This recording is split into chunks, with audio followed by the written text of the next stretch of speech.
ចំណងស្នេហ៍ក្រុងសូត្រនៅអាណាចក្រទិសខាងកើតនៃកម្ពុជារដ្ឋឬត្រូវបានប្រវត្តិសាស្ត្រស្គាល់ថាជាក្រុងស្រឡប់ដូនតីពិជ័យព្រៃនគរដែលត្រូវបានគ្រប់គ្រងដោយសម្ដេចព្រះស្រីជេដ្ឋាធិរាជរាមាធិបតីឬស្ដេចកនក្នុងរាជព្រះអង្គ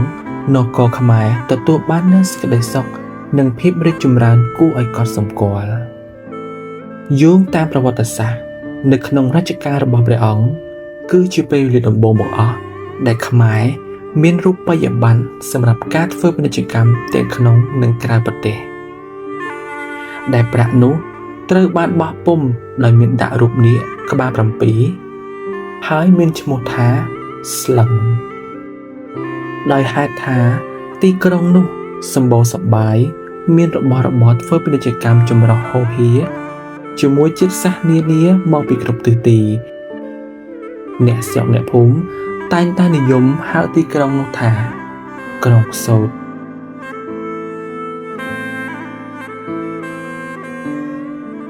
នីសូត្រជាមន្ត្រីម្នាក់ដែលបានចូលបម្រើរាជការនៅក្រុងស្រឡប់ដូនតីពិជ័យព្រៃនគរឬអ្នកស្រុកនិយមហៅថាក្រុងសូត្រនៅពេលដែលមានប្រាក់ដំបូងមន្ត្រីសូត្រទទួលបានរាជទានប្រាក់នេះមុនគេបង្អស់ពីព្រះរាជាគឺស្លឹងមាសចំនួន1ស្លឹង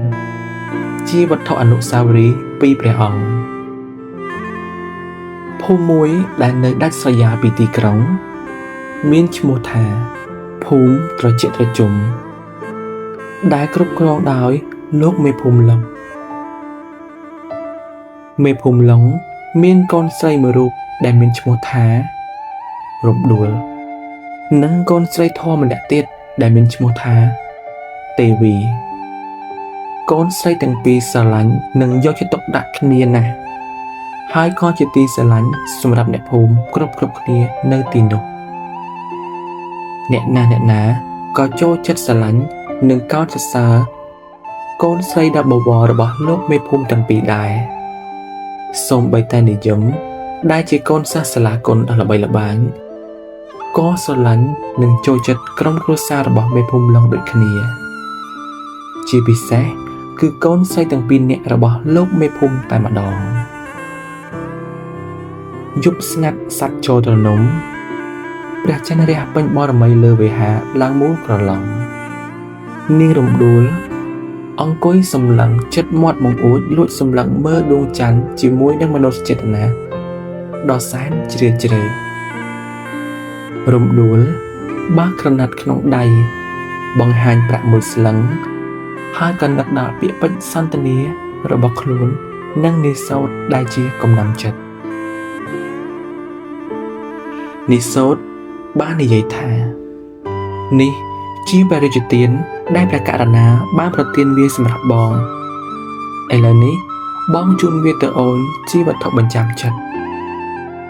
រងចាំត្រីមេទី3បងនឹងចុះស្ដីដណ្ដឹងទៅធ្វើជាគូដណ្ដឹងរបស់បងទទួលយកហើយនាងរំដួលក៏បានសួរទៅវិញថាតានេះជាអ្វីទៅបងនីសូត្រញញឹមហើយក៏តបថានេះគឺជាប្រាក់នាងរំដួលហាក់ឆ្ងល់បន្តិចហើយក៏និយាយបន្ថែមថាតើអ្វីទៅជាប្រាក់អូនពុំដែលឮវាពីមុនសោះឡើយនីសូត្រក៏បានបរិយាយប្រាក់នេះមានតម្លៃមួយស្លឹងដែលព្រះរាជាកំពុងតែត្រាស់បង្គាប់ឲ្យគេបោះពុម្ពសម្រាប់ការធ្វើជំនួញរបស់ព្រះនគរពេលនេះប្រាក់ស្លឹងមិនទាន់ដាក់ឲ្យប្រើប្រាស់នោះទេមានតែបងម្នាក់ប៉ុណ្ណោះដែលមានវាមុនគេបង្អស់ហើយពេលនេះបងក៏យកវាមកជូនអូនតើអូនពេញចិត្តទេគិតបានតែត្រឹមប៉ុណ្ណេះ